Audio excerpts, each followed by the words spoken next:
tanah kelahirannya, Nara menjalani hari-harinya dengan tubuh lelah dan hati yang nyaris mati rasa. Sudah 7 tahun lamanya ia bekerja sebagai penjaga nenek jompo di sebuah kota kecil di Cina bagian selatan.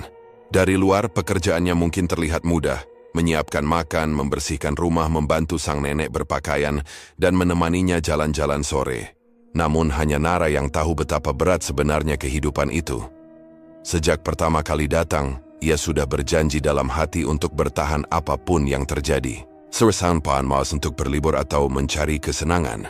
Ia datang demi anaknya yang masih kecil, demi suaminya, Bima, dan demi sebuah cita-cita sederhana, memiliki rumah layak ketika nanti pulang ke Indonesia. Setiap kali melihat foto anaknya, Vina, yang dikirim lewat pesan singkat dari suaminya, air matanya selalu tumpah. Vina masih berusia 3 tahun ketika Nara berangkat ke negeri orang.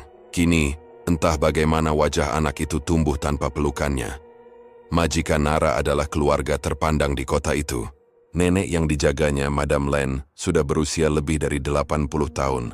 Tubuhnya rapuh, langkahnya tertatih tapi suaranya masih lantang jika marah. Di siang hari, Madam Lin kadang bisa sangat lembut, memanggil Nara dengan sebutan Shauna sambil menyodorkan teh hangat. Namun begitu malam tiba, segalanya berubah. Wajah nenek itu sering mendadak pucat, matanya kosong menatap langit-langit, lalu berteriak histeris. Kadang ia menyebut nama seseorang yang sudah lama mati, kadang berbicara dengan bayangan di sudut kamar. Awalnya Nara mengira itu hanya gangguan usia tua, tapi semakin lama ia tinggal, semakin sering kejadian aneh itu terjadi. Pernah suatu malam ketika Nara sedang menyiapkan air hangat di kamar mandi, ia mendengar langkah kaki di lorong. Disangkanya Madam Lin bangun, namun ketika ia menoleh, lorong itu kosong. Hanya lampu gantung yang berayun pelan, seperti ada yang baru saja lewat. Begitu ia menoleh ke kamar, Madam Lin sedang duduk di ranjang menatap lurus ke arahnya sambil tersenyum aneh. "Shauna, kau tidak boleh tidur malam ini. Mereka datang," ucap nenek itu pelan. Bulu kuduk Nara meremang. Ia menelan ludah, berusaha tetap sopan meski jantungnya berdegup kencang. "Siapa nenek?" tanyanya terbata. Nenek itu hanya menunjuk ke jendela. Dari balik tirai, Nara melihat sesuatu bergerak, samar, seperti bayangan manusia. Ia menutup jendela cepat-cepat dan berdoa dalam hati, berharap malam itu segera berakhir. Hari-hari berikutnya, ia mulai terbiasa dengan segala ketakutan itu. Terkadang saat tengah malam, suara langkah kaki terdengar dari atap, padahal rumah itu hanya 1 lantai. Ada juga suara ketukan dari arah lemari kayu di kamar Madam Lin, seperti seseorang meminta dibukakan pintu. Namun Nara tetap bekerja dengan tekun. Ia tak ingin dipecat. Setiap bulan, gajinya dikirim ke Indonesia untuk Bima dan anaknya. Ia tak tahu pasti digunakan untuk apa uang itu, tapi ia selalu berharap semua berjalan baik. Dalam kesendirian di kamar kecil belakang rumah itu, Nara sering berbicara sendiri. Ia menulis surat-surat panjang di buku catatan bekas, bercerita tentang kerinduannya pada keluarga. Di halaman terakhir ia menulis, "Tuhan jagalah anakku Vina, jangan biarkan dia kekurangan kasih sayang. Aku akan terus bekerja, asal mereka bahagia." Namun doa itu sering berubah menjadi tangis. Setiap kali malam datang, ia akan menatap foto kecil yang menempel di dinding. Foto Bima menggendong Vina. Keduanya tersenyum, tapi entah mengapa senyum itu kini tampak palsu di matanya. Ada sesuatu yang berubah, entah di sana atau di hatinya sendiri. Waktu berjalan lambat di negeri orang. Musim panas berganti musim dingin, salju turun menutupi atap rumah, dan Nara tetap di tempat yang sama, merawat, membersihkan, dan menahan rindu. Kadang ia berpikir, apakah pengorbanannya benar-benar berarti? Setiap kali ia mengirim uang, Bima hanya menjawab singkat, "Ki, sudah sampai. Terima kasih." Rumahnya hampir jadi. Jawaban itu cukup membuatnya semangat lagi. Ia mulai bermimpi tentang rumah itu. Rumah sederhana dengan taman kecil, tempat Vina bisa bermain, dan dapur yang hangat dengan aroma masakannya. Namun di balik semangat itu, tubuh Nara mulai menua sebelum waktunya. Tangannya kasar, punggungnya sering sakit karena harus mengangkat nenek Lin yang tak bisa berjalan. Kadang ia ingin menyerah, tapi ia selalu mengingat wajah anaknya. "Untuk Vina," bisiknya setiap kali rasa lelah menguasai. Pernah suatu hari, Nara hampir dipecat. Nenek Lin jatuh di kamar mandi dan kepalanya berdarah. Padahal Nara sudah menjaga dengan hati-hati. Untung anak majikannya datang dan menyadari bahwa bukan salah Nara. Sejak saat itu ia semakin berhati-hati. Ia takut kehilangan pekerjaan itu. Ia tahu, di Indonesia hidup lebih sulit. Di setiap akhir bulan, Nara menyisihkan sedikit uang dari gajinya untuk dirinya sendiri. Tidak banyak, hanya beberapa lembar yuan yang ia simpan di dalam kaleng bekas susu bubuk. Ia menabung sedikit demi sedikit, berharap nanti bisa dipakai untuk modal usaha ketika pulang. Tapi hidup di rumah itu tetap saja penuh misteri. Suatu malam saat ia mencuci pakaian di dapur belakang, ia mendengar suara dari kamar Madam Lin. Suara laki-laki yang berbicara dengan nada lembut. Padahal malam itu tak ada tamu. Ketika ia mengintip lewat celah pintu, tak ada siapa-siapa selain sang nenek yang sedang tersenyum sambil menatap ke cermin. "Dia datang lagi," bisik Madam Lin saat melihat Nara berdiri di pintu. "Kau tak usah takut. Hanya roh yang menemaniku sebelum mati." Nara tak bisa tidur malam itu. Ia memeluk selimut berdoa, tapi suara langkah dan bisikan itu seakan terus terdengar. Meski ketakutan, ia tak punya pilihan selain bertahan. 7 tahun terasa seperti seumur hidup. Setiap detiknya ia lalui dengan rasa rindu, takut dan pasrah. Ia tak punya teman dekat, hanya sesama TKW yang kadang ia temui di pasar setiap hari Minggu. Di sanalah mereka saling berbagi cerita, tawa dan air mata. "Kalau aku pulang, aku pengen buka warung kecil," kata salah satu temannya. Nara hanya tersenyum, menatap langit. "Aku juga. Tapi aku ingin rumah dulu. Rumah untuk Vina." Hari-hari itu berputar dalam rutinitas yang sama, tanpa keajaiban. Hingga pada suatu malam Madam Lin meninggal dunia dalam tidurnya. Rumah itu mendadak sunyi. Nara menangis diam-diam bukan hanya karena kehilangan pekerjaan, tapi karena merasa hampa. Ia merasa seperti tak punya tempat lagi di dunia itu. Namun di balik dukanya ada secercah harapan. Ia bisa pulang ke Indonesia. Ketika koper tua miliknya ia buka, ia menatap semua pakaian lusuh dan barang-barang kecil yang ia kumpulkan selama bertahun-tahun. Ia menghitung tabungannya, cukup untuk biaya pulang dan sedikit modal. Di depan cermin, wajahnya tampak asing bagi dirinya sendiri. Pucat, ada garis halus di sekitar mata. 7 tahun, katanya pelan. 7 tahun penuh air mata. Ia menatap foto Vina sekali lagi, lalu menutup matanya rapat-rapat. Dalam hati ia berjanji, begitu sampai di Indonesia semuanya akan berubah. Ia tidak tahu bahwa di balik harapan itu, nasib sudah menunggu dengan cara yang tak terduga. Hari itu, langit di atas kota Nanning tampak kelabu, seakan ikut menyimpan perasaan Nara yang campur aduk antara haru, cemas, dan lega. Di tangannya, koper besar warna merah sudah penuh berisi pakaian, beberapa oleh-oleh, dan makanan khas Cina yang ia beli seminggu sebelumnya. Setiap lipatan baju seolah menyimpan cerita panjang tentang perjuangannya selama 7 tahun. Di saku jaketnya, terselip tiket pesawat menuju tanah air, tiket yang sudah lama ia impikan. Sebelum berangkat, Nara berdiri sejenak di depan rumah majikannya yang kini sudah kosong. Madam Lin telah dimakamkan 2 bulan lalu, dan keluarga itu memutuskan untuk pindah ke Beijing. Rumah tua itu kini senyap, hanya daun-daun kering yang berterbangan di halaman depan. "Terima kasih atas semuanya," gumam Nara, suaranya bergetar. Ia tidak tahu kepada siapa ia berbicara. Mungkin kepada arwah Nenek Lin, mungkin kepada dirinya sendiri yang telah bertahan sejauh ini. Perjalanan menuju bandara ia tempuh dengan bus kecil. Jalanan terasa panjang tapi hatinya ringan. Di dalam bus ia menatap keluar jendela, melihat pepohonan dan gedung-gedung menjauh. "Sebentar lagi aku pulang, Vina." "Ibu pulang," bisiknya sambil menggenggam foto kecil anaknya. Di bandara suasana ramai. Banyak pekerja migran seperti dirinya yang juga akan kembali ke tanah air. Mereka saling menyapa, sebagian menangis bahagia. Nara ikut tersenyum, tapi di dalam hatinya ada rasa takut yang tak bisa ia jelaskan.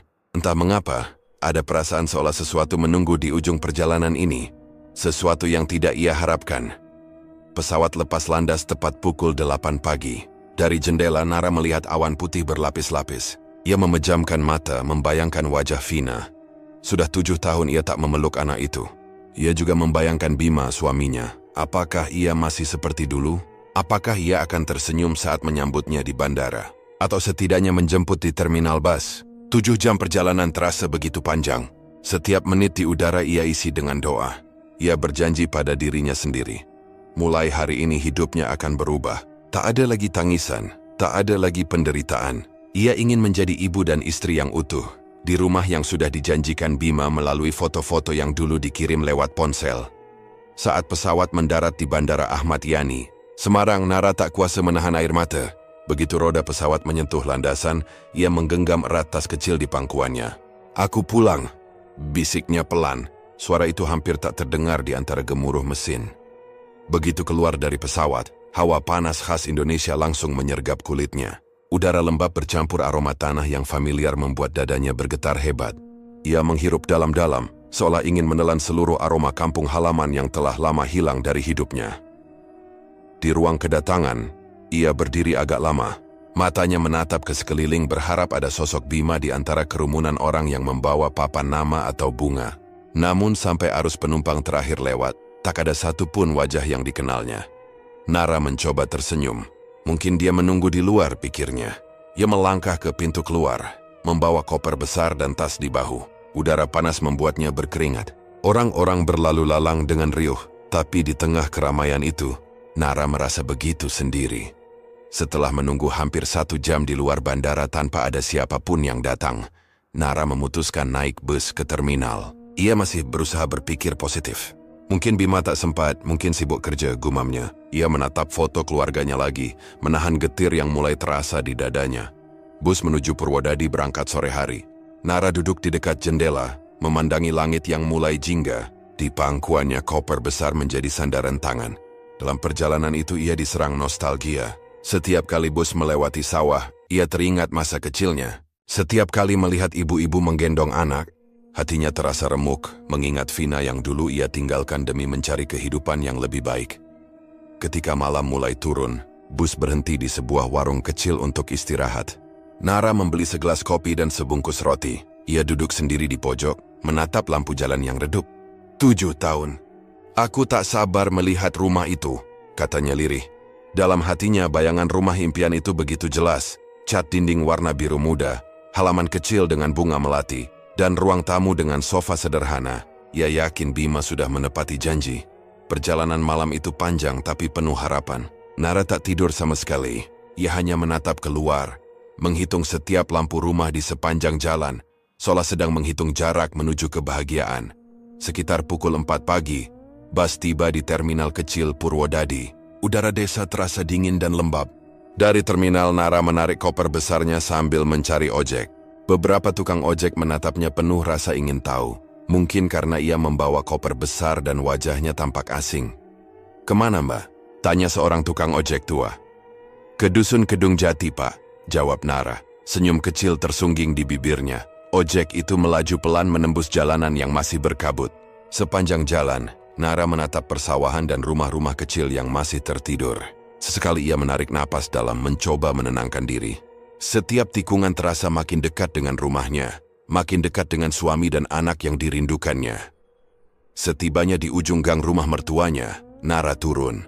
Langit mulai terang, ayam berkokok, suara orang mengaji terdengar samar dari surau. Jantung Nara berdetak kencang. Ia menerap jalan kecil yang menanjak ke arah rumahnya. Di ujung sana, seharusnya berdiri rumah baru yang selama ini ia bayangkan. Rumah hasil kerja keras 7 tahun penuh air mata. Dengan langkah gemetar, ia menarik kopernya melewati batu-batu kecil di jalan. Setiap langkah seperti membawa beban masa lalu yang hendak ia tinggalkan. Senyum tipis menghiasi wajahnya. "Akhirnya aku pulang," ucapnya pelan. Angin pagi berhembus lembut, menyapu wajah lelahnya. Ia berhenti sejenak menatap ke arah depan, berharap akan melihat rumah impian yang dijanjikan Bima. Namun untuk saat ini, ia belum tahu apa yang menunggunya di ujung jalan itu bukanlah kebahagiaan, melainkan awal dari kenyataan pahit yang akan merobek hatinya perlahan. Namun pagi itu Nara masih percaya. Ia masih penuh harapan, masih memeluk bayangan bahagia yang sudah lama ia rawat di dalam hatinya. Ia tidak tahu bahwa langkah-langkahnya menuju rumah itu akan menjadi langkah menuju takdir yang kelam. Tapi untuk sekarang senyum itu tetap ada di wajahnya. Senyum seorang istri yang yakin bahwa akhirnya semua air matanya akan terbayar. Langkah Nara berhenti di depan sebuah rumah tua berdinding papan. Catnya mengelupas dan sebagian atapnya tampak bocor. Ia berdiri terpaku di sana menatap rumah itu dengan dahi berkerut. Inikah rumah yang dikirim Bima lewat foto? Rumah dengan tembok kokoh dan pagar besi hitam? Yang di layar ponsel tampak seperti rumah idaman. Tidak. Ini rumah yang sama seperti 7 tahun lalu, rapuh, kusam, dan berdebu.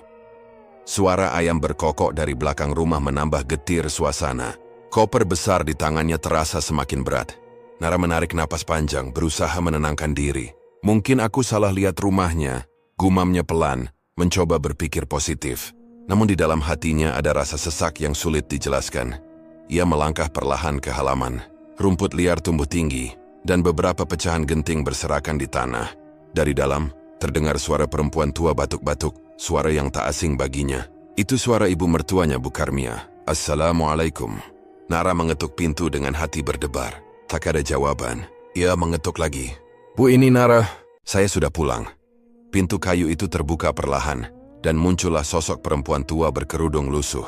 Wajahnya tampak lebih tua dari terakhir kali Nara lihat, namun alih-alih terharu atau bahagia, Bu Karmia hanya menatap datar. Oh, kau sudah pulang rupanya, katanya dingin.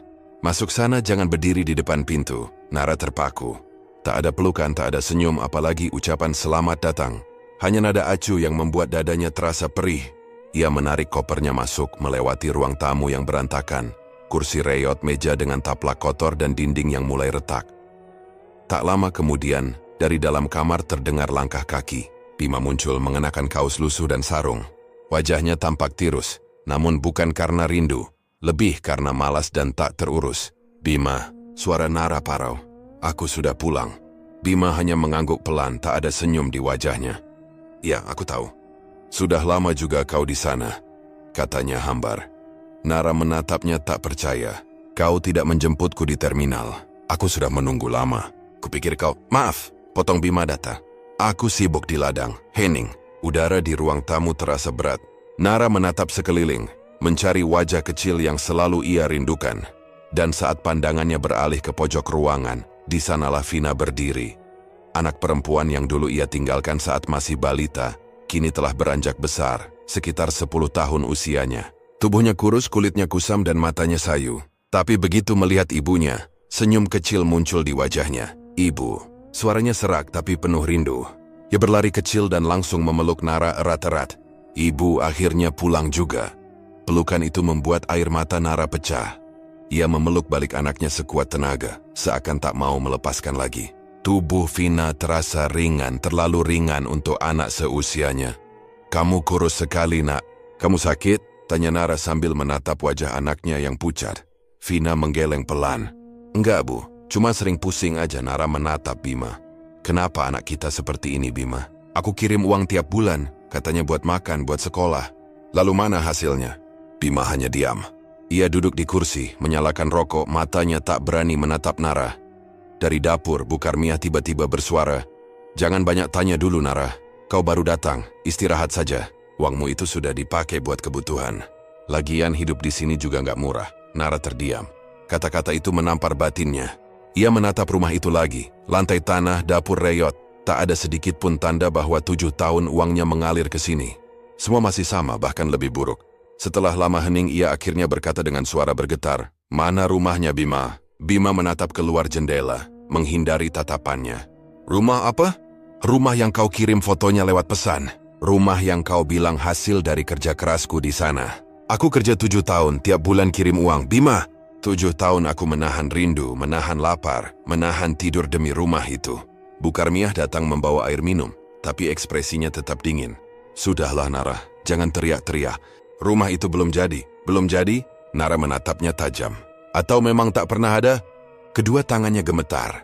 Ia menatap suaminya, berharap sedikit penjelasan, tapi yang ia dapat hanya kebisuan. Bima menunduk dalam diam, rokok di tangannya bergetar kecil. Aku pinjam dulu uangnya sebagian," ucap Bima lirih. "Waktu itu ibu sakit, rumah hampir roboh dan aku juga sempat usaha tapi gagal." "Sebagian?" Nara menatapnya dengan mata berkaca. "Kau bilang sebagian, tapi mana buktinya?" 7 tahun, Bima! 7 tahun aku menahan diri di negeri orang, tidur di lantai, makan sisa majikan, dikejar rasa takut, supaya kita punya rumah. Tapi yang kulihat sekarang, bahkan genting pun bocor." Bima tak menjawab, hanya tatapan kosong dan wajah bersalah yang tak mampu menebus semua luka. Nara duduk di lantai, lemas. Air matanya menetes satu-satu. Vina duduk di sampingnya, memeluk pinggang ibunya. "Ibu jangan nangis," bisiknya lirih. Bu Karmia menghela napas panjang. Namanya juga rezeki orang kerja, kadang ada, kadang habis. "Sudahlah, daripada ribut. Toh kau masih bisa kerja lagi kalau mau." Kalimat itu membuat hati Nara terasa ditusuk. Ia menatap ibu mertuanya tajam, tapi tak sanggup berkata apa-apa lagi. Ia bangkit perlahan, lalu berjalan ke kamar lamanya. Ruangan itu masih sama seperti dulu. Sempit, pengap, dan cat dindingnya terkelupas. Ia membuka jendela, menatap langit pagi yang mulai cerah. Tapi di dalam dadanya, awan kelabu masih menggantung. Vina mengikuti dari belakang, duduk di lantai dekat ibunya. "Ibu capek ya?"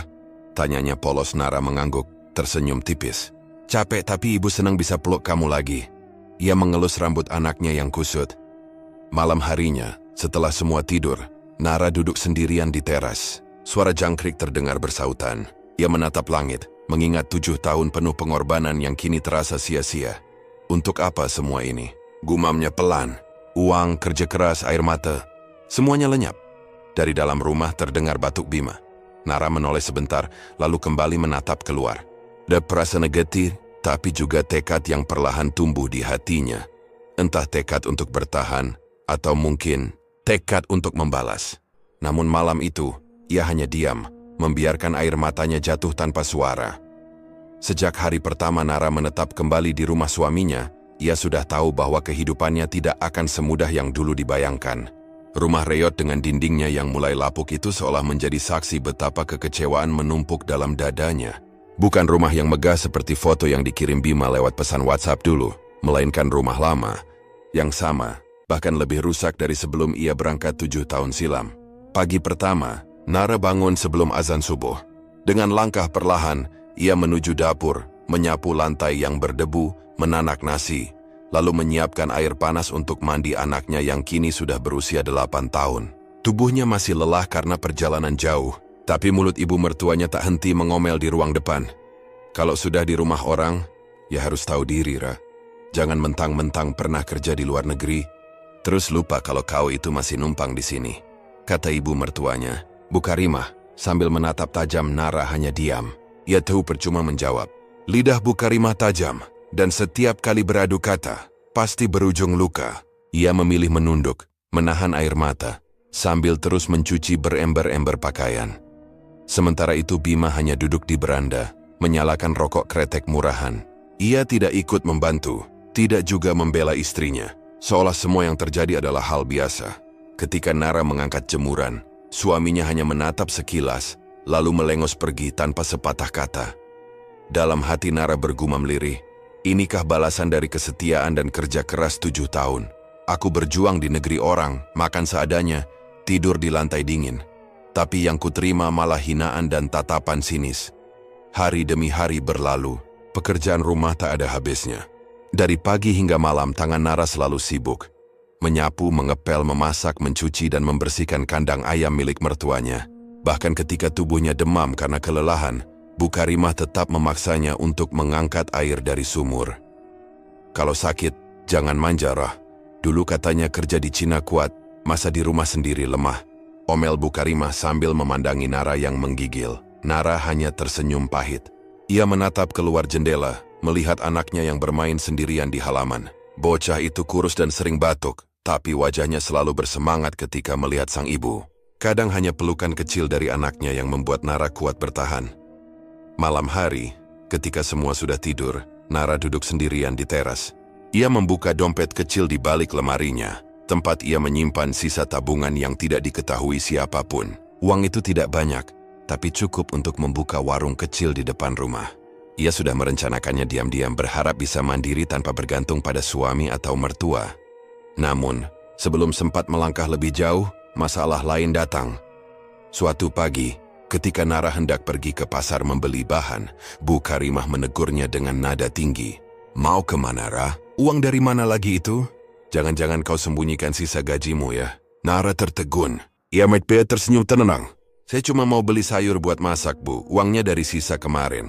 Tapi aku tahu kau masih punya tabungan kan? Jangan pelit sama keluarga sendiri. Kalau uangmu disembunyikan nanti dosa loh.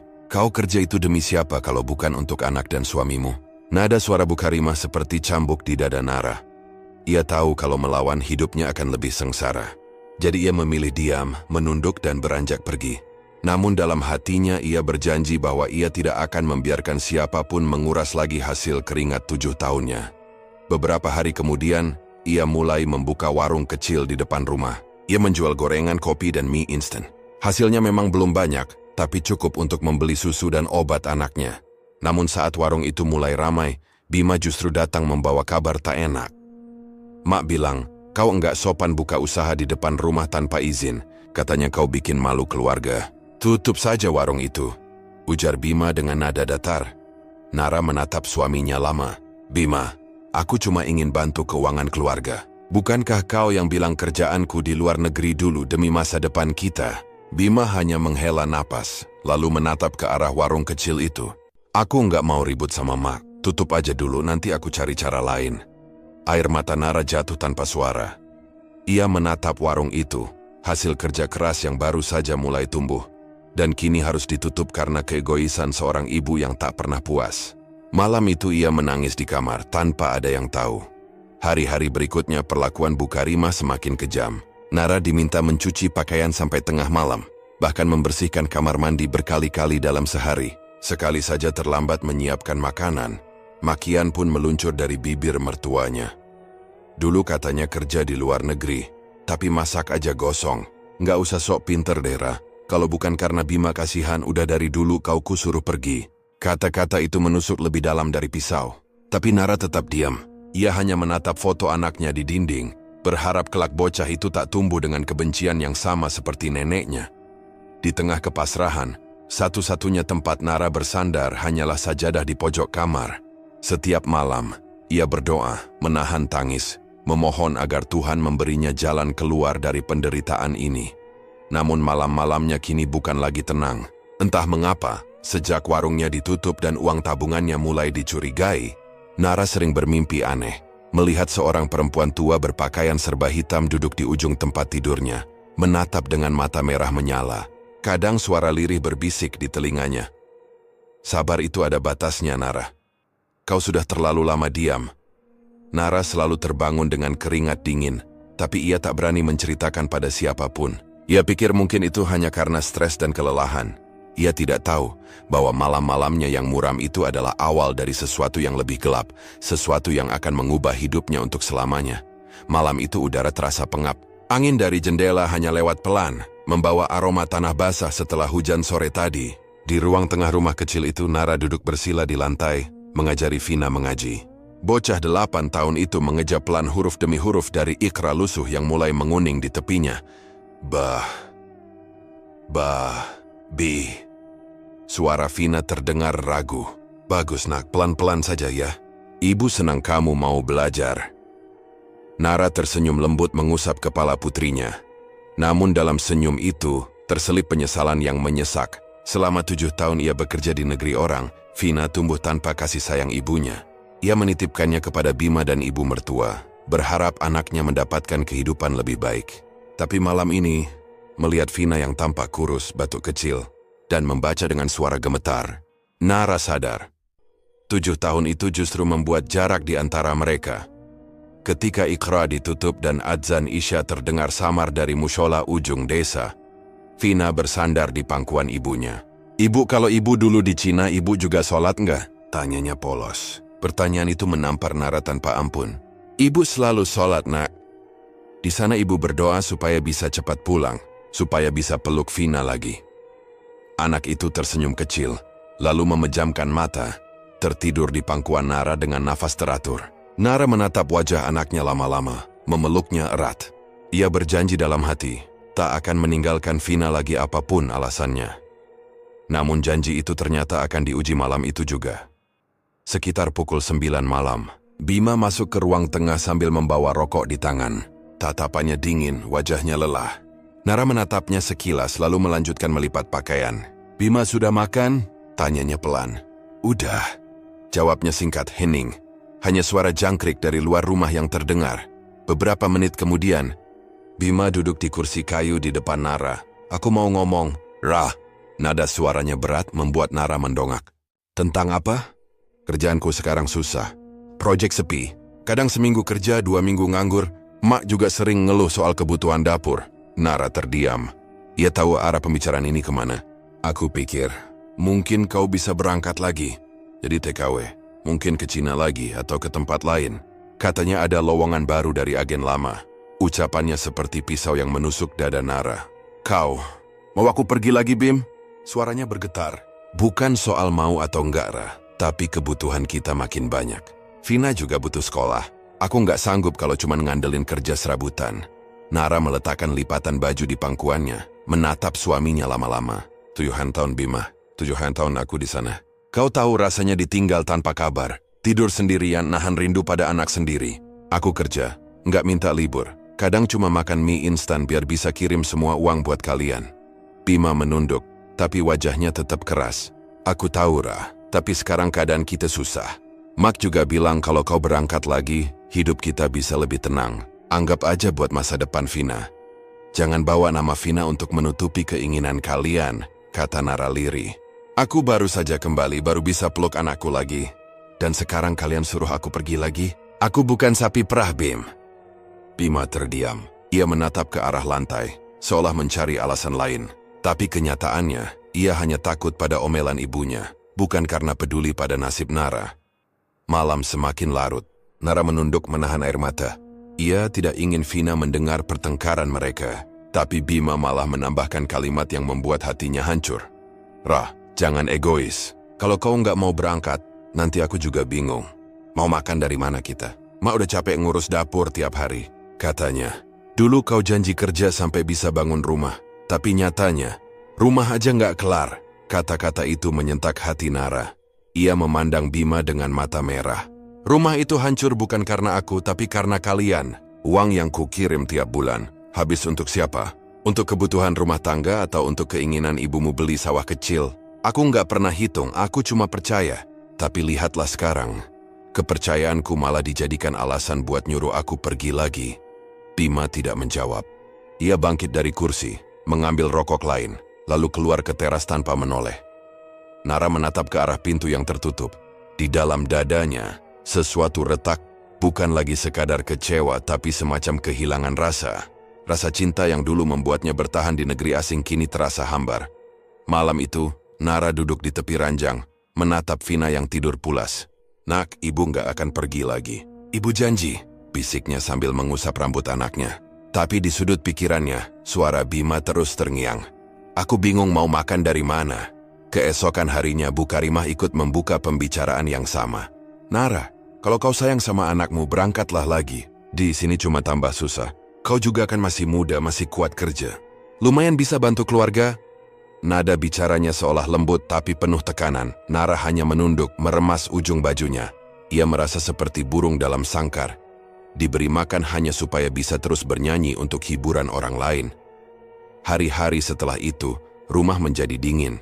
Bima semakin jarang bicara, Bu Karimah semakin sering menatap sinis. Setiap kali Nara menolak bicara soal keberangkatan, sindiran-sindiran mulai terdengar.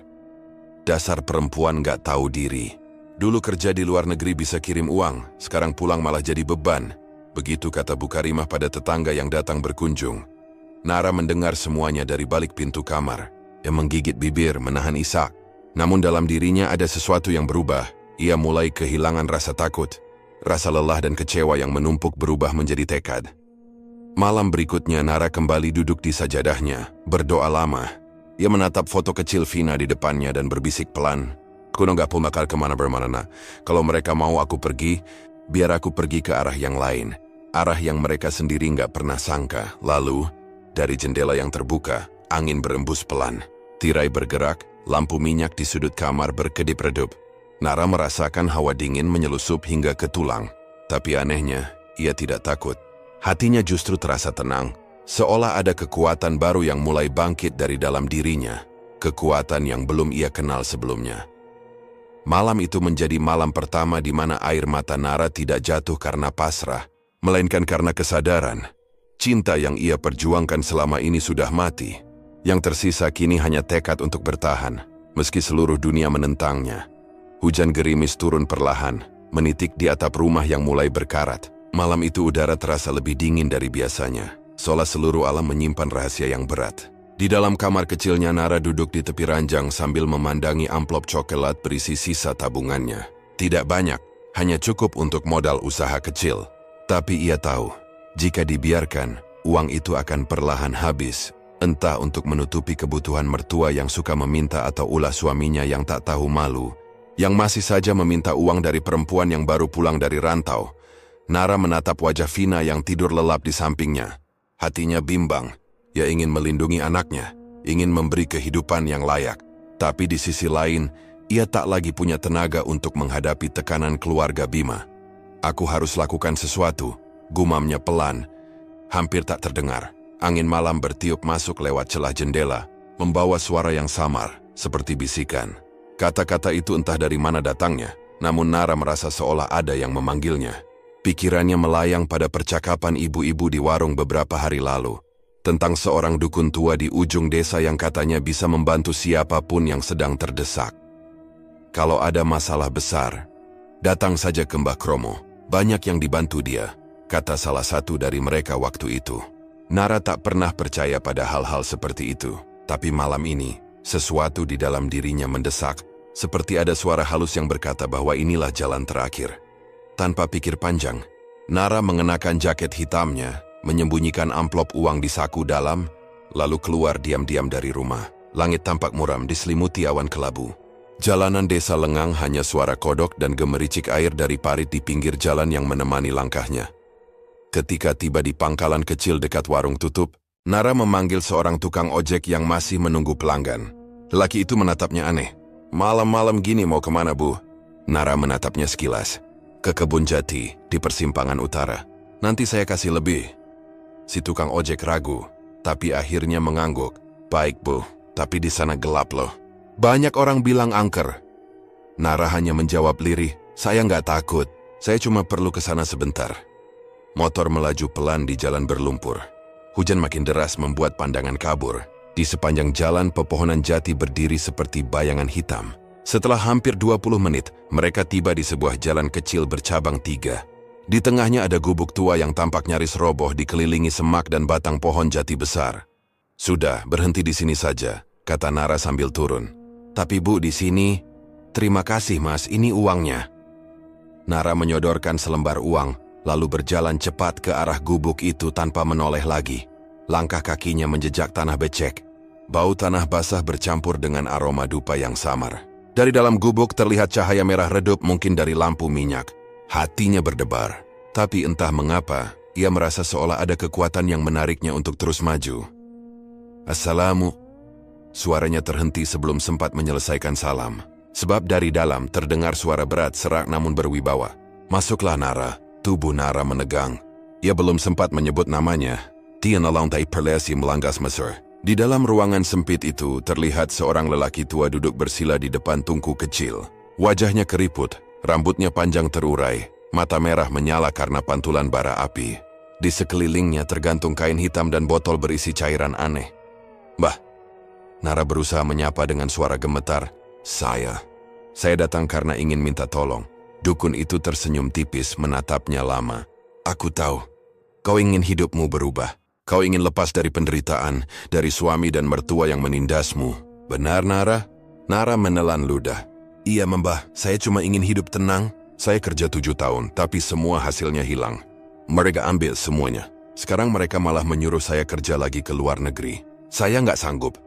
Dukun itu mengangguk pelan, lalu mengaduk sesuatu di dalam mangkuk tanah liat. Tenang, anakku. Semua bisa diatur. Tapi, ia menatap tajam. Setiap keinginan ada bayarnya. Dunia ini tidak gratis. Apa kau siap menanggung akibatnya? Nara terdiam. Ia menunduk, menatap tanah yang lembab di bawahnya. Kalau itu membuat hidup saya dan anak saya lebih baik, saya siap, Mbah. Senyum dukun itu makin lebar. Bagus.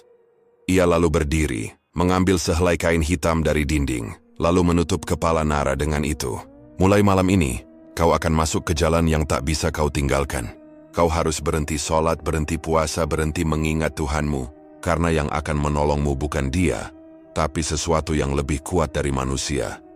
Nara tersentak. Mbah, apa maksudnya? Kalau kau masih menyebut nama Tuhan, mereka tidak akan datang. Jin-jin penolong hanya mau membantu orang yang menyerahkan seluruh jiwanya. Kau juga harus memberi tumbal. Kata itu membuat Nara bergidik. Tumbal? Dukun itu mendekat, matanya menatap tajam. Tumbal adalah ganti. Sesuatu harus pergi agar sesuatu datang. Hidupmu akan berubah, tapi harus ada nyawa yang jadi jalan. Suara angin berdesir di luar, disusul bunyi petir yang menyambar di kejauhan. Api di tungku berkedip, menimbulkan bayangan wajah dukun yang semakin menyeramkan. Nara menelan ludah, mencoba bicara tapi suaranya nyaris tak keluar. "Saya belum tahu, Mbah, tapi saya akan pikirkan." "Baik," kata dukun itu sambil memberikan selembar kertas berisi tulisan Arab yang aneh. Seolah bukan tulisan manusia. "Bawa ini, simpan baik-baik. Kalau sudah yakin, bakar kertas ini. Asapnya akan memanggil mereka. Setelah itu datanglah kembali ke sini." Nara menerima kertas itu dengan tangan bergetar. Bau dupa makin menyengat, membuat kepalanya sedikit pusing. "Pergilah, Nara," suara dukun itu bergema pelan. "Malam ini kau sudah menjejakkan kaki di jalan gelap. Sekali masuk tak ada jalan kembali. Ingat kekuatan yang kau minta akan menuntut harga yang mahal." Nara menunduk, melangkah keluar dari gubuk itu dengan langkah berat. Di luar, hujan masih turun. Tapi kini ia merasa tak hanya dingin di kulitnya, melainkan juga dingin di dalam hatinya. Ia memandangi kertas di tangannya. Huruf-hurufnya seolah bergerak, menari di bawah cahaya petir. Di kejauhan suara burung hantu bersaut-sautan. Untuk pertama kalinya dalam hidupnya, Nara tidak berdoa sebelum berjalan pulang. Ia hanya menggenggam erat kertas itu, sementara dalam hatinya bergema kalimat yang baru saja diucapkan dukun. "Setiap keinginan ada bayarnya." Dan malam itu tanpa sadar, Nara sudah menyerahkan separuh dari jiwanya kepada kegelapan. Malam itu, langit seperti murung.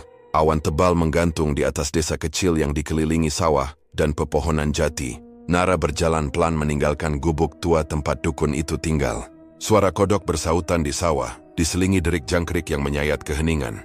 Di tangan kanannya tergenggam kertas kecil yang dilipat rapi, berisi tulisan Arab dan simbol-simbol aneh yang tak ia pahami. Di kepalanya suara dukun tua tadi terus bergema. "Bakar kertas ini, campurkan abunya ke makanan atau minuman calon tumbalmu. Din akan mengambilnya, dan jalanmu menuju kekayaan akan terbuka." Langkah Nara berat, tapi hatinya sudah beku. Selama ini, kebaikan dan kesabarannya hanya dibalas penghinaan. Mertua yang setiap hari memerintah dengan nada tinggi, suami yang hanya tahu duduk di warung sambil bermain kartu, dan keluarga yang tak pernah menganggap dirinya manusia. 7 tahun ia menabung di negeri orang, menahan lapar dan rindu demi rumah impian. Namun ketika pulang semua hilang. Uang, cinta, bahkan harga dirinya. Ia menatap langit gelap di atas kepalanya. Dalam hati kecilnya, masih ada suara lirih yang berbisik, "Apa kau yakin, Nar? Ini dosa besar." Tapi suara itu tenggelam oleh rasa sakit yang sudah menumpuk selama bertahun-tahun. "Aku sudah cukup menderita," gumamnya lirih, air matanya menetes satu persatu. "Kalau mereka tidak mati, aku yang akan mati perlahan." Sesampainya di rumah, lampu minyak di ruang tengah masih menyala redup. Nara melangkah pelan, memastikan tidak ada yang melihat. Dari kamar terdengar suara dengkuran Bima. Sementara di ruang dapur ibu mertua masih terdengar batuk-batuk kecil sebelum akhirnya tenang. Hatinya bergetar tapi bukan karena takut, melainkan karena tekadnya yang semakin bulat. Ia menyelipkan kertas bertulisan Arab itu ke dalam lipatan baju di lemari, menunggu waktu yang tepat. Keesokan paginya, Nara bangun lebih awal dari biasanya. Udara masih dingin, embun menempel di dedaunan. Ia memasak sarapan, nasi jagung dengan sayur bening dan tempe goreng. Sesekali pandangannya jatuh pada lipatan baju di lemari. Kertas itu seperti berdenyut seolah memanggilnya. Ia masih ingat kata dukun itu dengan jelas. "Setelah mereka jadi tumbal, nasibmu akan berubah. Tapi ingat, jangan pernah berdoa. Jin tidak suka kau memanggil nama Tuhan." Siang harinya Bima pulang dari warung. Tubuhnya bau rokok dan keringat. "Nar, siang ini Mas mau ke rumah Pak Lurah. Katanya ada proyek bangunan. Siapin kopi panas ya." Nada suaminya datar seperti memerintah pembantu. Nara mengangguk pelan menahan jengkel. Ia membuat kopi dan duduk menatap cangkirnya lama. Dalam pikirannya, terlintas rencana yang ia susun tadi malam. Jika ia menaburkan abu itu ke minuman Bima, maka jin akan bekerja. Namun tangan Nara bergetar. Ada bayangan wajah Vina, anak semata wayangnya, terlintas di benaknya. Bagaimana kalau Vina tahu ibunya jadi pembunuh? Pikirnya dengan dada sesak. Tapi begitu ia mendengar suara ibunya Bima dari ruang tamu, "Nar, cepetan bersihin halaman, banyak daun kering. Jangan males." Semua perasaan ragu itu lenyap. Malamnya Nara kembali membuka lipatan baju. Ia keluarkan kertas itu dan menatapnya di bawah cahaya redup lampu.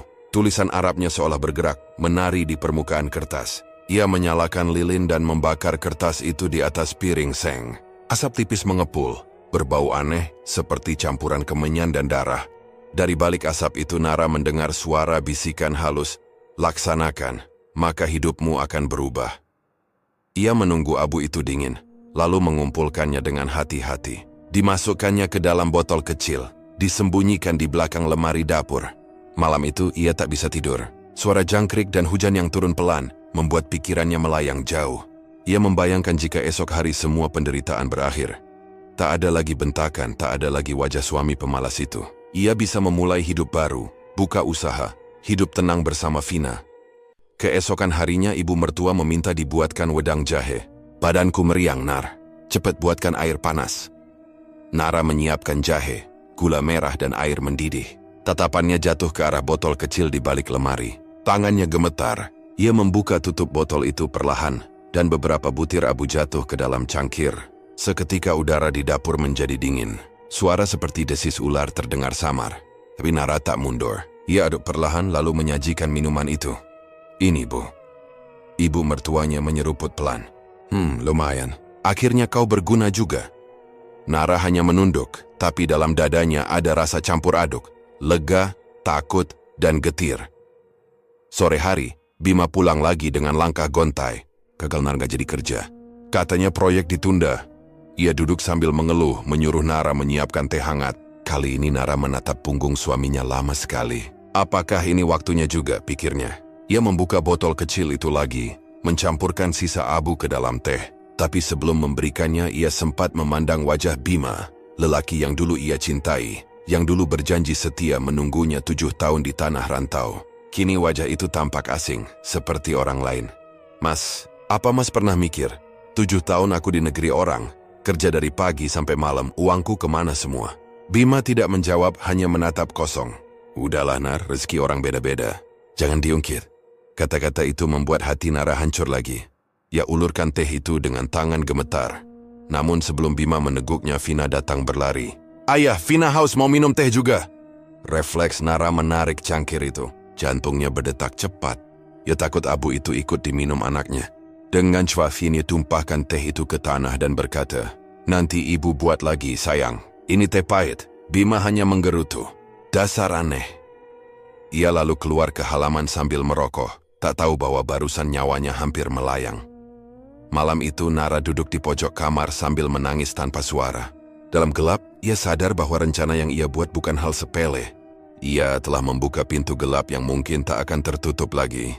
Tapi di sisi lain, ia juga tak tahu bagaimana caranya keluar dari lingkaran nasib ini. Ia sudah membayar mahal pada dukun itu.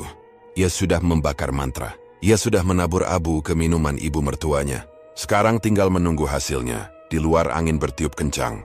Pintu kayu berderak seperti ada yang mengetuk perlahan dari luar. Nara menatap pintu itu lama. Suara bisikan dukun tiba-tiba terdengar di telinganya. "Tumbal pertama sudah diminum. Jangan menyesal kalau kau mendengar jeritanya di malam hari." Nara memejamkan mata, menahan napas. Ia tahu malam ini sesuatu akan dimulai. Sesuatu yang tak bisa lagi ia hentikan. Pagi itu langit Purwodadi berwarna pucat. Awan menggantung rendah, menandakan hujan mungkin turun sore nanti. Angin berhembus lembut, membawa aroma tanah basah dan daun jati dari kebun di belakang rumah. Namun di dapur rumah kayu sederhana itu, suasananya justru panas dan penuh kegelisahan. Nara sudah berdiri sejak subuh. Tangannya sibuk memotong bumbu, mencuci ayam, dan menyiapkan santan yang kental. Di hadapannya meja dapur penuh dengan bahan masakan. Ayam kampung, ikan goreng, sambal terasi, dan sayur lodeh kesukaan mertuanya, Bu Karimah. Hari ini ia sengaja memasak yang terbaik, bukan karena cinta atau kasih, melainkan untuk menjalankan rencana yang telah ia persiapkan dengan hati dingin. Botol kecil berisi abu hasil pembakaran kertas bertulisan Arab itu masih tersimpan di saku kainnya. Abu itu sudah ia pegang sejak pagi, menunggu waktu yang tepat untuk menaburkannya. Ia menatapnya lama, seolah menimbang antara dosa dan keputusasaan. Tapi kemudian, suara ejekan Bu Karimah semalam kembali terngiang di kepalanya. "Kau ini cuma mantan babu. Kalau bukan karena anakku, gak bakal bisa makan di rumah ini." Kalimat itu menusuk lebih dalam dari pisau dapur yang kini digenggamnya. Nara menarik napas panjang. "Cukup sudah," gumamnya pelan lalu membuka tutup botol itu perlahan. Abu kehitaman itu ia taburkan sedikit ke dalam kuah sayur lodeh, ke sambal, dan sedikit ke air minum yang nanti akan disajikan untuk Bima dan ibunya. Setelah abu terakhir jatuh ke dalam panci, udara di dapur mendadak berubah. Api kompor bergetar, seolah ditiup angin padahal semua jendela tertutup rapat. Entah karena sugesti atau kenyataan, Nara merasa seperti ada sosok yang berdiri di sudut dapur. Bayangan hitam setinggi manusia dewasa, tanpa wajah, hanya mata merah menyala menatapnya. Nara tertegun, napasnya tertahan, tapi bayangan itu menghilang begitu saja, seperti asap yang tersapu angin. Ia tahu, itu pertanda bahwa jinnya sudah datang dan mulai bekerja. Tak lama kemudian langkah kecil Vina terdengar dari arah kamar. Anak itu mengenakan baju tidur, matanya masih setengah terpejam. Bu, masak apa harum banget? Nara menatap anak semata wayangnya dengan senyum yang dipaksakan. Ia berjongkok mengusap kepala Vina pelan. Hari ini ibu masak enak sekali nak, tapi dengar ya, nanti kalau makan kamu jangan ikut makan di rumah. Vina mengernyit bingung. Loh kenapa bu? Ibu masak buat siapa? Buat ayah dan mbah, kita makan di luar saja nanti ya. Di warung Bugino, ibu belikan bakso kesukaanmu. Kenapa nggak makan bareng bu? Nara menatap wajah polos anak itu. Ada rasa nyeri yang menyelinap ke dadanya. Tapi ia menahan diri, tak boleh goyah sekarang. Nanti kalau ditanya, bilang saja kamu dan ibu sudah kenyang. Janji ya? Vina akhirnya mengangguk kecil. Iya bu. Menjelang siang aroma masakan memenuhi rumah. Sambal terasi yang pedasnya menusuk hidung, ayam goreng yang renyah, dan kuah sayur lodeh yang harum membuat siapapun pasti tergoda. Tepat pukul 12 siang, Bima pulang dengan langkah lesu, disusul oleh ibunya yang baru saja dari rumah tetangga. Wah, tumben kau masak begini, Nar, kata Bu Karimah sambil menaruh bakul beras di meja. Ada acara apa? Atau mau minta sesuatu lagi? Nara hanya tersenyum samar. Enggak bu, cuma pengen masak enak buat keluarga. Sekalian ngelihat ayah dan mbah makan kenyang. Bima mencium aroma makanan lalu tertawa kecil. Baru kali ini kau masak begini. Biasanya cuma sayur bening sama tempe gosong. Nara menunduk, tak membalas. Di dalam dadanya, jantungnya berdetak kencang. Inilah saatnya, pikirnya. Mereka bertiga pun duduk di meja makan. Piring disusun rapi, nasi masih mengepul. Nara pura-pura sibuk mengambil sendok untuk menghindari pandangan suaminya. Sementara itu Bu Karimah langsung mencicipi sayur lodeh. Wah, ini baru lodeh yang benar. Gurih banget, katanya sambil menyuap cepat. Bima menyendok ayam goreng lalu menambah nasi lagi. Iya Nar, kau masak pakai apa? Kok enak banget? Nara tersenyum hambar. Cuma pakai bumbu biasa mas. Tapi dalam hati ia tahu betul apa yang membuat rasa makanan itu berbeda. Bima dan ibunya makan lahap, seolah tak pernah makan selezat itu seumur hidup. Suapan demi suapan masuk ke mulut mereka tanpa henti. Sementara Nara hanya menatap, tak menyentuh sedikit pun. Vina duduk di sampingnya, menatap bingung melihat ayah dan neneknya makan begitu rakus. Bu, ayah kok makan kayak kelaparan banget? Bisik Vina pelan. Nara menjawab dengan nada rendah, biarin nak, mungkin mereka lapar. Setengah jam berlalu semua makanan di meja ludes. Tak ada sisa sedikit pun. Bahkan sambal yang biasanya disisakan pun licin tak bersisa. Bima menyandarkan tubuh di kursi, menepuk perutnya puas. Wah, ini masakan paling enak selama kau jadi istriku, Nar. Bu Karimah tertawa kecil. Iya, Nar, akhirnya kau bisa juga berguna. Besok masak begini lagi, ya. Namun tak lama setelah itu, sesuatu mulai terjadi. Bima meraih gelas air, tapi tangannya bergetar hebat. Wajahnya memucat. Nar, kok, kepala mas pusing banget. Bu Karimah juga menatap aneh. Aku juga. Kenapa rasanya? Dingin sekali. Nara terdiam. Jantungnya berdegup cepat. Ia berusaha tetap tenang, meski dalam batinnya mulai ada rasa takut. Vina menatap cemas. Bu ayah kenapa? Nara menggenggam tangan anaknya. Jangan dekat-dekat dulu nah. Tubuh Bima mendadak kaku. Matanya terbuka lebar, seolah melihat sesuatu di udara. Nar, ada orang hitam berdiri di belakangmu. Katanya dengan suara parau. Nara tersentak, tapi ia tak menoleh. Ia tahu, makhluk itu pasti datang menjemput. Sementara Bu Karimah memegang dadanya, napasnya tersengal. Astagfirullah. Ada apa ini? Panas? Badanku panas! Dalam beberapa detik, udara di ruang makan berubah dingin luar biasa. Lampu minyak berkedip-kedip, tirai jendela bergerak sendiri. Vina menjerit kecil dan memeluk ibunya. Nara berusaha menenangkan anak itu sambil menatap dua orang yang kini mulai menggeliat kesakitan di depan meja makan. Sudah. Sebentar lagi semuanya selesai. Bisiknya, entah untuk siapa, untuk dirinya sendiri atau untuk arwah yang akan datang. Lalu tiba-tiba, suara tawa lirih terdengar dari arah dapur. Bukan tawa manusia, melainkan seperti tawa serak yang bergema panjang. Dari sela-sela papan dinding, asap hitam perlahan muncul dan melingkupi ruangan. Vina menutup wajahnya di dada Nara. "Bu, aku takut." "Tenang, Nah. Tenang," kata Nara sambil menahan air mata. Ia ingin menenangkan anaknya, tapi dalam hatinya sendiri ketakutan itu telah membesar. Ia tak pernah membayangkan bahwa hasil perbuatannya akan tampak seseram ini. Bima jatuh tersungkur, menggeliat, sementara Bu Karimah memukul-mukul dadanya seperti menahan panas yang menyala di dalam tubuh. Namun sekejap kemudian semuanya berhenti. Sunyi. Hanya suara detik jam yang terdengar di antara kepulan asap tipis. Nara memeluk Vina erat. Dalam keheningan itu, ia berbisik lirih pada dirinya sendiri.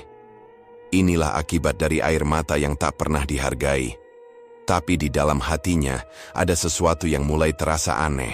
Sebuah firasat buruk, karena ketika ia menatap meja makan yang kosong itu, piring-piring yang tadi penuh dengan makanan kini tampak gosong, seolah terbakar dari dalam. Dan dari dalam kegelapan, suara tawa serak itu terdengar lagi. Lebih dekat dari sebelumnya. Malam itu, langit di atas Purwodadi tampak pekat. Awan tebal menggantung rendah, seolah menutup cahaya bulan yang biasanya menembus genteng-genteng rumah penduduk. Angin berdesir pelan, membawa aroma daun jati yang lembab setelah hujan sore tadi.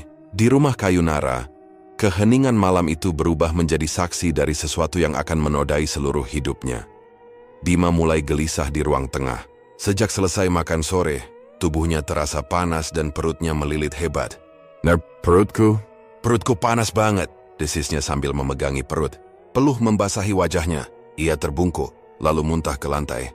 Cairan kental bercampur makanan keluar dari mulutnya, dan Nara melihat ada warna merah pekat di antara muntahan itu.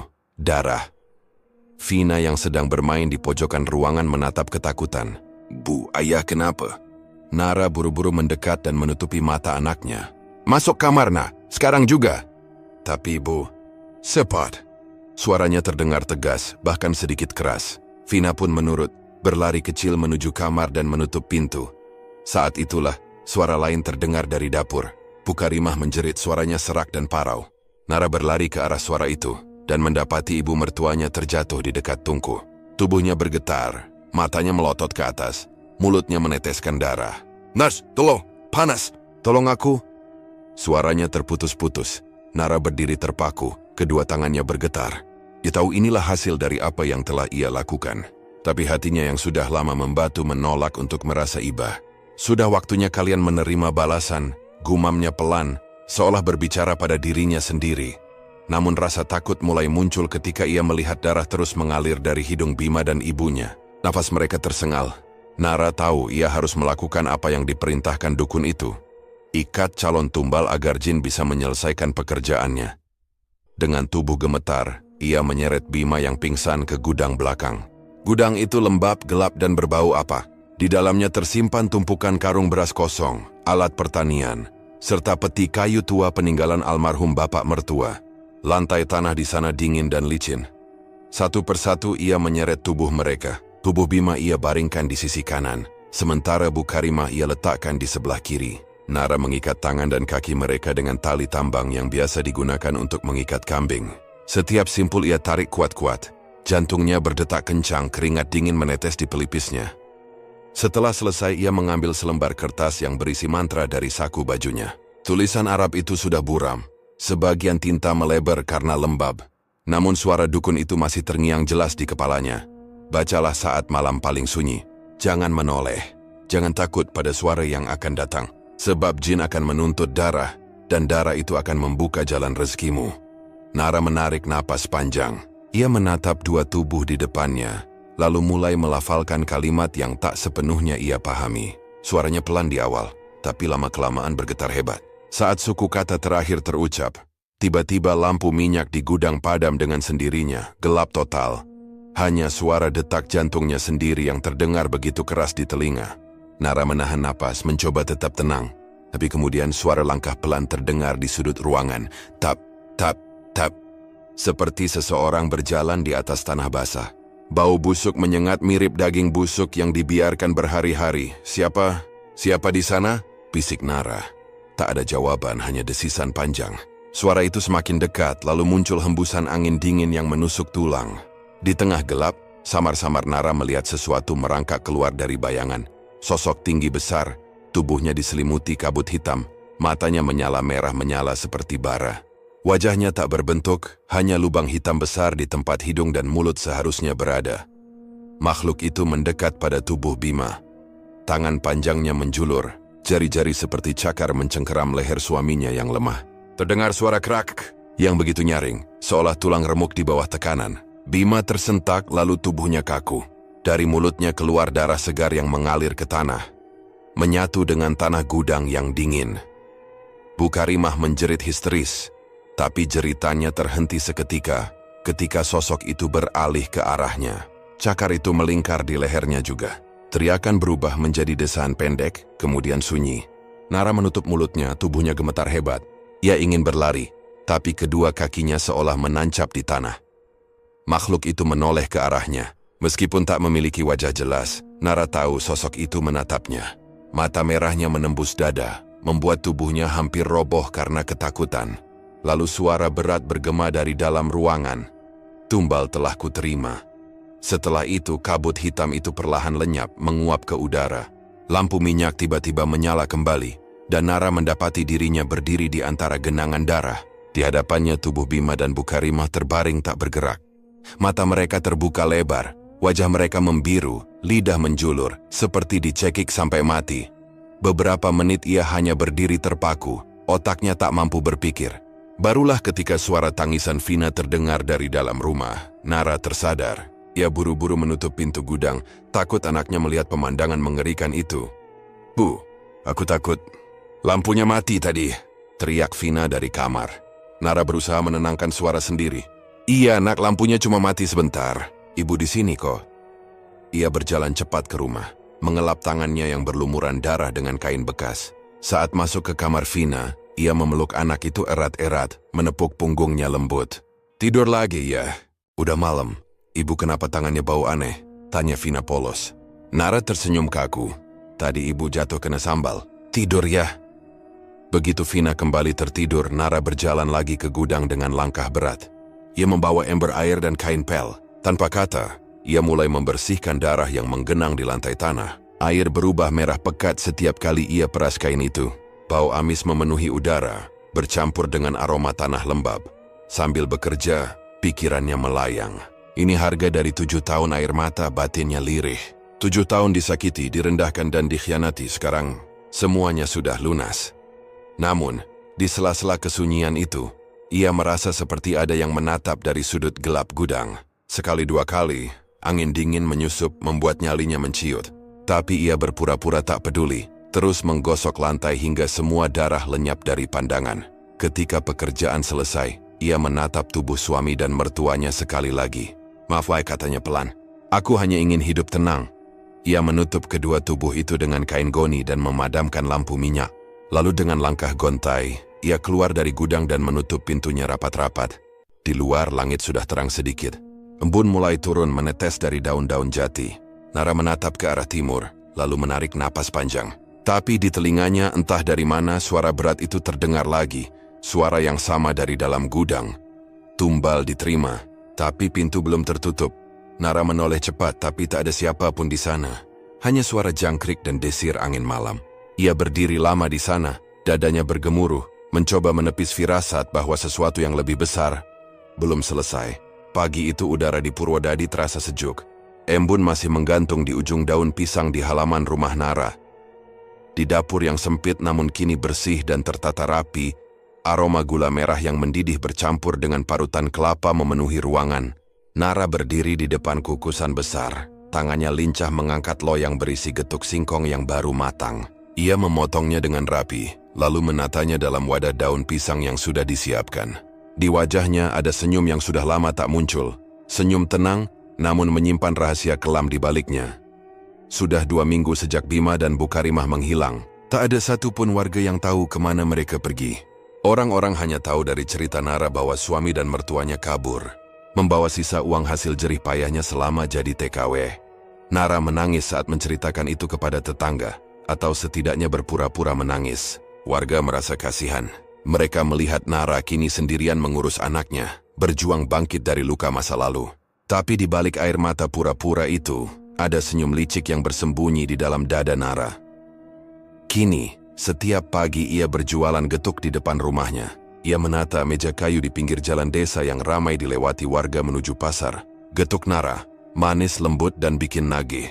Begitu tulis papan kecil yang ia buat dari karton bekas. Tak disangka, sejak hari pertama ia berjualan, getuknya selalu laris. Kadang sebelum jam 9 pagi, dagangannya sudah habis. Banyak yang memuji rasanya. Bahkan ada yang datang dari desa sebelah.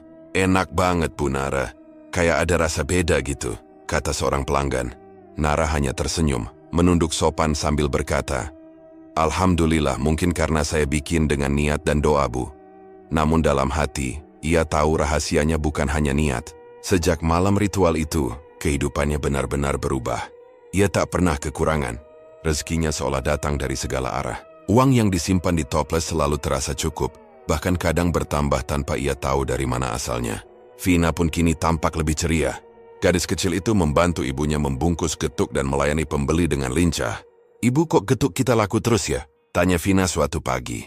Nara tersenyum, menyentuh kepala anaknya lembut. "Mungkin karena kita jujur dan kerja keras, nah," jawabnya pelan. Tapi matanya menatap jauh ke arah belakang rumah. Ke gudang yang kini selalu ia kunci rapat, tempat di mana rahasia kelamnya terkubur bersama darah. Malam-malam Nara kini berbeda. Dulu ia sering menangis menatap langit-langit, mengingat betapa hidupnya tak adil. Sekarang setiap malam ia duduk di depan dapur, menatap bara arang yang padam perlahan. Kadang ia mendengar suara lirih dari arah gudang, desahan seperti bisikan. Tapi dia tak takut. Ia sudah tahu, itu hanyalah tanda bahwa tumbal yang ia berikan masih setia menemaninya. Dukun pernah berkata, "Selama darah mereka belum kering sepenuhnya, rezekimu akan terus mengalir." Dan benar saja, semakin hari, getuknya makin dikenal. Suatu pagi, ada seorang pembeli dari luar kota datang ke rumah Nara. Perempuan itu mengenakan pakaian rapi, membawa mobil kecil. "Bu, saya dengar getuk ibu terkenal enak sekali. Saya mau pesan banyak untuk acara kantor di Semarang," katanya sambil tersenyum. Nara menyambut dengan ramah, menawari teh manis dan duduk sebentar. Saat perempuan itu mencicipi potongan getuk yang disajikan, matanya langsung berbinar. "Ini rasanya beda, lembut banget. Ada rasa gurih yang enggak pernah saya temui di tempat lain." Nara hanya menunduk, lalu menjawab pelan, "Mungkin karena saya masaknya sambil mendoakan pelanggan saya, Bu." Beberapa hari kemudian, pesanan getuk dalam jumlah besar datang bertubi-tubi.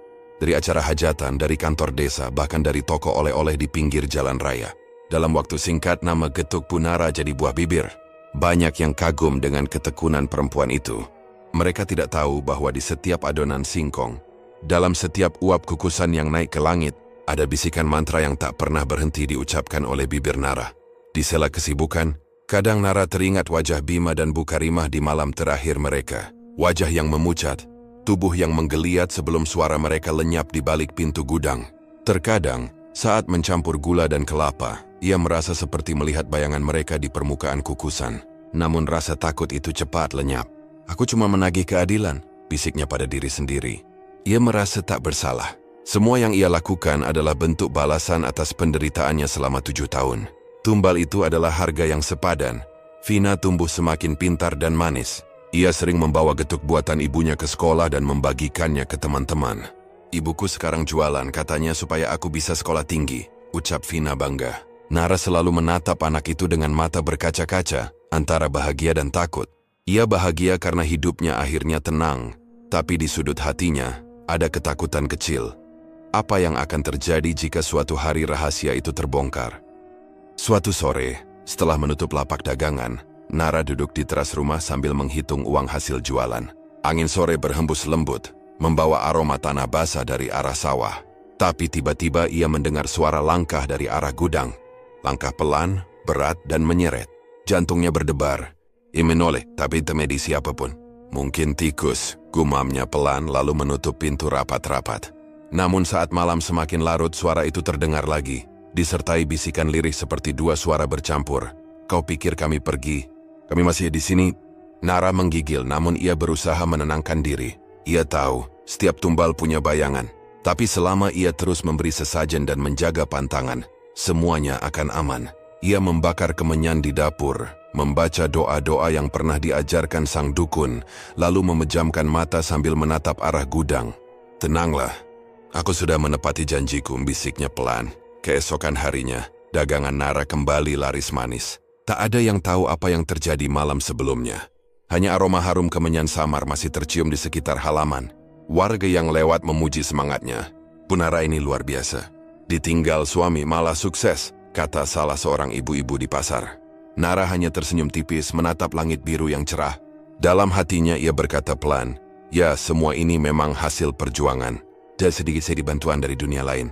Kini di kehidupan Nara tampak sempurna di mata orang. Rumahnya mulai diperbaiki, dapurnya lebih luas, Vina tumbuh bahagia. Tapi di malam yang sunyi, ketika semua orang terlelap, Nara tahu, di balik setiap keberkahan selalu ada darah yang menagih janji. Ia menatap dapurnya yang penuh dengan singkong dan gula merah, lalu berbisik, selama kalian diam di sana, rezekiku akan terus hidup. Dan dari arah gudang yang gelap, suara langkah menyeret itu kembali terdengar pelan, teratur, seolah memberi isyarat bahwa perjanjian mereka belum berakhir tamat. Kisah ini mengajarkan bahwa keserakahan dan dendam yang dibungkus dalam dalih, keadilan hanya akan menjerat jiwa ke dalam lingkaran kutukan. Kekayaan yang diperoleh dari darah dan dosa tak akan pernah memberi kedamaian sejati.